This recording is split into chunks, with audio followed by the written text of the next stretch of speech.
Assalamualaikum warahmatullahi wabarakatuh. Semangat pagi anak-anak kelas 10. Pada video kali ini kita akan melanjutkan pembahasan mengenai protista. Nah, di video sebelumnya kalian sudah mempelajari tentang ciri-ciri protista dan klasifikasi protista. Nah, kalian juga sudah tahu kalau protista itu dibagi menjadi 3 macam. Ada protista mirip hewan, protista mirip tumbuhan, dan protista mirip jamur. Pada video kali ini kita akan mempelajari tentang protista mirip tumbuhan. Silahkan materinya disimak baik-baik ya.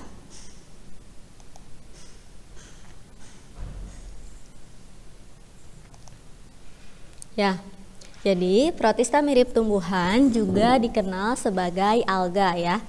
Alga itu memiliki ciri-ciri sebagai berikut. Yang pertama, alga itu ada yang uniseluler atau hanya terdiri dari satu sel, dan ada pula yang multiseluler. Untuk alga yang uniseluler tentu saja berukuran tubuh kecil atau mikroskopis, hanya bisa kita lihat melalui mikroskop. Karena ukurannya mulai dari 8 mikrometer hingga yang paling besar sampai mencapai ukuran 60 meter. Kemudian bentuk tubuh alga itu tetap karena mereka memiliki dinding sel. Dinding selnya ada yang mengandung selulosa, hemiselulosa, silika, kalsium karbonat, pektin, polisakarida, alginat, agar, dan karaginan. Bahan-bahan tersebut membentuk gel sehingga tubuh alga terasa berlendir atau seperti karet. Bentuk alga juga bervariasi, ada yang bulat, ada yang oval, ada yang seperti buah pir, dan lain-lain. Kemudian alga itu kalau yang uniseluler ada yang hidupnya sendiri-sendiri soliter, ada juga yang berkoloni. Alga memiliki beberapa jenis klorofil. Ada klorofil A, klorofil B, klorofil C, dan klorofil D. Semua klorofil tersebut tersimpan dalam organel yang disebut kloroplas. Nah, selain klorofil, alga juga memiliki pigmen fotosintesis lain yang menyebabkan warna alga tidak selalu hijau. Misalnya, ada xanthofil yang berwarna kuning, ada vicocyanin yang berwarna biru, ada fucoxanthin yang berwarna coklat, ada phycoerythrin warna merah, dan ada juga karotenoid.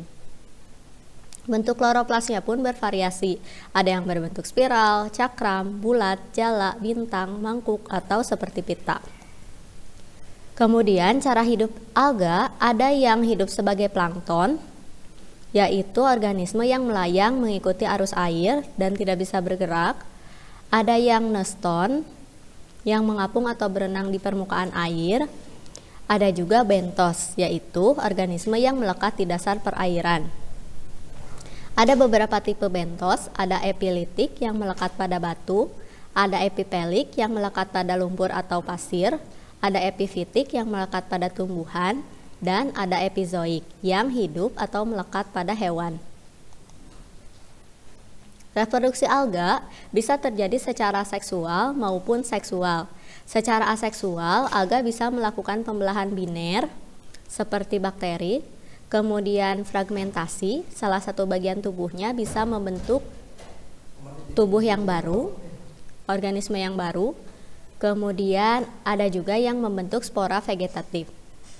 Tapi pembelahan biner hanya terjadi pada alga yang uniseluler. Nah, kalau secara seksual bisa dilakukan dengan cara konjugasi, singami atau isogami, dan anisogami. Misalkan di gambar kalian bisa melihat reproduksi seksual dan aseksual pada salah satu alga yang uniseluler, yaitu Chlamydomonas. Bisa kalian lihat, untuk reproduksi aseksual, dia membelah secara mitosis sehingga dari satu sel bisa menjadi banyak sel. Sedangkan secara seksual, dia menghasilkan zoospora dengan cara gamet positif dan gamet negatif. Disebut positif dan negatif karena tidak ada perbedaan antara jantan dan betina, tapi kemudian mereka berfertilisasi dan membentuk zigospora untuk selanjutnya menjadi zoospora dan menjadi individu yang baru. Kemudian Klasifikasi alga. Alga dibedakan menjadi 6 bagian, yaitu ada alga hijau atau chlorophyta, ada alga coklat atau phaeophyta, ada alga api atau pyrophyta atau disebut juga dinoflagellata, ada chrysophyta atau diatom atau alga keemasan. Tapi ada juga yang membedakan antara chrysophyta dan diatom atau basilaryophyta. Kemudian ada rhodophyta atau alga merah dan ada euglenophyta atau euglenoid. Ke bawahnya ada kelas dan ordonya masing-masing. Tapi tidak perlu membuat kalian bingung, kalian hanya perlu paham sampai divisinya saja biar tidak terlalu banyak. Kita lihat satu-satu. Yang pertama ada Euglenophyta. Di sini ada contoh Euglenophyta yaitu euglena beserta bagian-bagian tubuhnya. Dia memiliki alat gerak yang disebut flagel atau bulu cambuk. Nah, Euglenophyta bersifat uniseluler, tubuhnya berbentuk oval, ada bagian anterior dan posterior yang meruncing. Kemudian dia itu tidak memiliki dinding sel, tapi memiliki lapisan penyokong membran sel dari bahan protein yang disebut pelikel yang bersifat luntur, dan dia memiliki kloroplas yang bentuknya oval. Kemudian dia juga memiliki flagel untuk bergerak. Flagelnya ada yang berjumlah 2, ada yang pendek dan panjang. Kemudian dia bisa bergerak karena rangsangan cahaya matahari, karena mereka butuh fotosintesis kan, membutuhkan cahaya matahari untuk fotosintesis. Kemudian dia juga punya stigma. Lihat ada bintik mata berwarna merah. Fungsinya itu untuk membedakan antara yang gelap dengan yang terang. Nah, stigma ini kenapa berwarna merah? Karena dia punya pigmen merah yang disebut astaxanthin. Kemudian euglena juga memiliki klorofil A, klorofil B, xanthofil, dan karoten. Euglenophyta hidup di air tawar seperti air kolam, sawah, danau, atau parit-parit peternakan yang banyak mengandung kotoran hewan. Ini contohnya ada Euglena viridis, ada Paranema, dan ada Pacus. Kemudian yang kedua ada Chlorophyta atau alga hijau. Chlorophyta ini ada yang uniseluler, ada juga yang multiseluler. Bentuk tubuhnya bervariasi, ada yang bulat, ada yang bentuk filamen atau benang, ada yang bentuk lemparan, dan ada juga yang menyerupai tumbuhan tingkat tinggi. Kemudian organel-organel di dalamnya ada mitokondria, ada RE, retikulum endoplasma, ada badan Golgi, dan ada cairan makanan berupa pirenoid. Kemudian pada Chlorophyta yang bergerak aktif, dia memiliki vakuola kontraktil dan flagel yang panjangnya sama. Vakuola kontraktil itu berfungsi sebagai osmoregulator. Maksudnya ketika kelebihan air dia akan menyerap air, ketika kurang air dia akan menghasilkan air. Kemudian dia juga mempunyai stigma yang membantu pergerakan ke arah cahaya. Chlorophyta tersebut bisa berfotosintesis sehingga disebut organisme fotoautotrof. Chlorophyta yang uniseluler ada yang soliter, ada juga yang membentuk koloni. Selain itu ada juga yang bersimbiosis membentuk lumut kerak atau lisen. Kemudian reproduksi aseksualnya dilakukan dengan cara pembelahan biner, pembentukan zoospora atau fragmentasi filamen. Jadi kalau patah dia bisa membentuk individu baru. Sedangkan yang seksual dilakukan dengan konjugasi atau penyatuan antara gamet jantan dan betina. Contohnya Spirogyra ya. Kloroplasnya juga bentuknya bervariasi dan hasil fotosintesisnya berupa karbohidrat dan lemak dan yang akan disimpan di dalam pirenoid. Contohnya ada Chlorella. Chlorella ini sering digunakan sebagai suplemen ya atau obat. Mungkin kalian pernah dengar ada PST, protein sel tunggal. Dia proteinnya banyak tapi lemaknya sedikit. Jadi cukup menjanjikan sebagai bahan makanan masa depan. Kemudian ada Chlamydomonas, ada Ulva, ini biasanya dijadikan sayuran, disebut juga selada air, ada Volvox, dan ada Chlorococcum. Kemudian ada Chrysophyta atau alga keemasan, Chrysos artinya emas.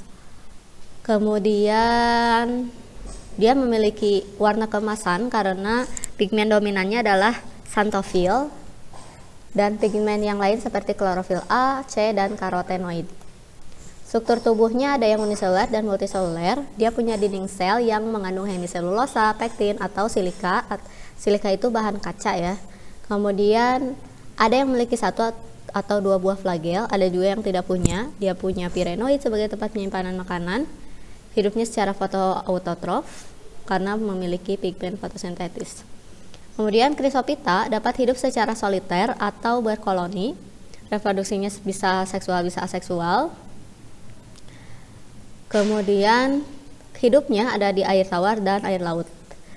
Selanjutnya ada Pyrophyta. Pyrophyta itu disebut juga alga api. Beberapa bisa berpendar sehingga menyebabkan air laut yang mengandung Pyrophyta glow in the dark ya, seperti gambar yang ada di layar kalian. Di malam hari dia bersinar, berpendar karena dia sel-selnya mengandung fosfor sehingga memiliki kemampuan untuk bioluminensi. Selanjutnya struktur tubuhnya, sebagian besar Pyrophyta atau Dinoflagellata itu bersifat uniseluler. Mereka memiliki flagel yang terletak di ujung sel atau di bagian samping sel. Dinding selnya berupa lempengan selulosa berbentuk poligonal dengan alur membujur dan melintang. Dia punya klorofil A, klorofil C, karotenoid, dan xanthofil. Pyrophyta hidup secara fotautotrof dengan melakukan fotosintesis dan membelah secara seksual pembelahan biner. Contohnya ada Gymnodinium, ada Noctiluca, ada Gambiertiscus toxicus. Jadi banyak di antara Pyrophyta yang menghasilkan toksin atau racun ya. Ada neurotoksin yang menyerang saraf. Kemudian selanjutnya ada Phaeophyta atau alga coklat.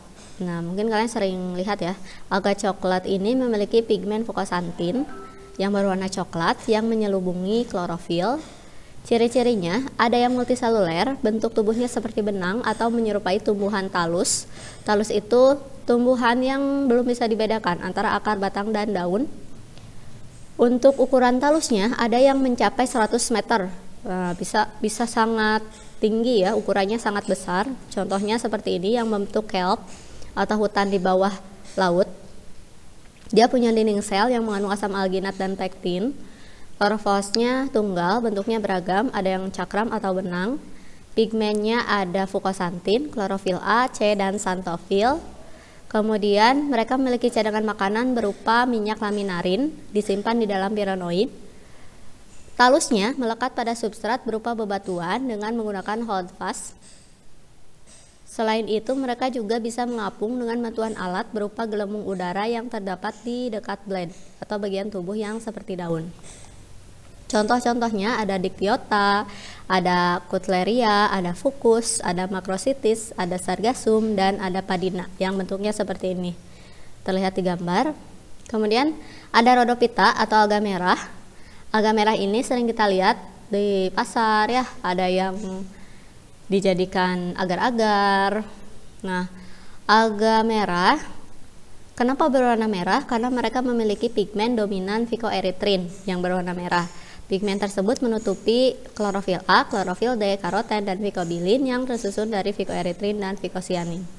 Ciri-cirinya sifatnya multiseluler, bentuknya talus seperti rumput atau pohon.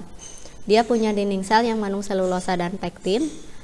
Ada juga yang dinding selnya mengandung zat kapur. Dia tidak punya flagel. Cadangan makanannya berupa tepung fluoroid, bahan yang digunakan untuk membuat agar-agar ya, yang disimpan di dalam pirenoid. Sebagian besar Rhodophyta itu hidup di perairan laut tropis di daerah yang dangkal hingga kedalaman 260 meter dan bersuhu hangat. Tapi ada juga yang hidup di air tawar atau tanah yang basah. Ini contoh-contohnya, misalnya Gelidium. Ini suka dibikin ini ya, agar. Chondrus, ada Plumaria, ada Rhodymenia, dan lain-lain. Selanjutnya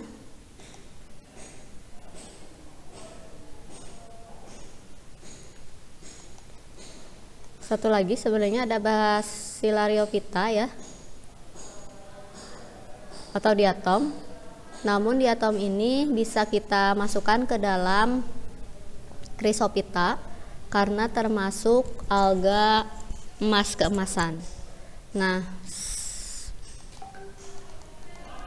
iya, sebentar.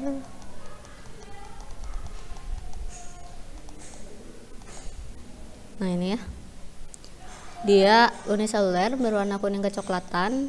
Dia punya dinding sel seperti gelas, campuran dari bahan organik dan silika. Sifatnya uniseluler.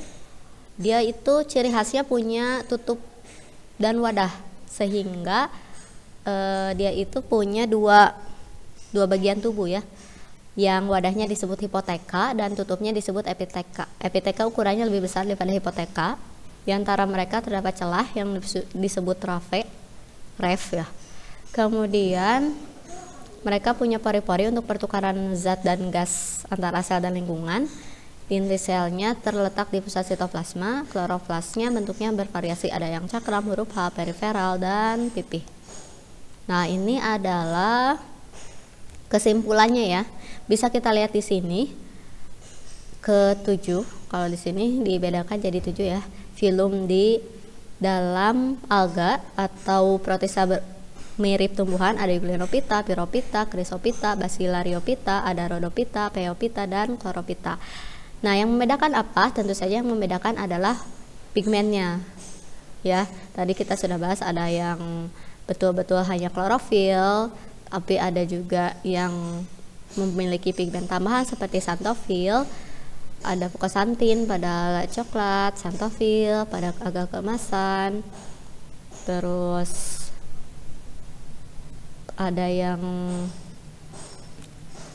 alga merah dan lain sebagainya. Cadangan makanannya pun berbeda-beda, ada yang disebut paramilun, ada pati, ada laminarin dan sebagainya. Penyusun dinding selnya juga berbeda dan habitatnya juga berbeda. Baik, demikian yang dapat Ibu sampaikan, mudah-mudahan bisa dipahami. Jika ada yang belum paham, kita insya Allah bahas saat Zoom. Terima kasih atas perhatiannya, mohon maaf jika Ibu ada salah. Assalamualaikum warahmatullahi wabarakatuh.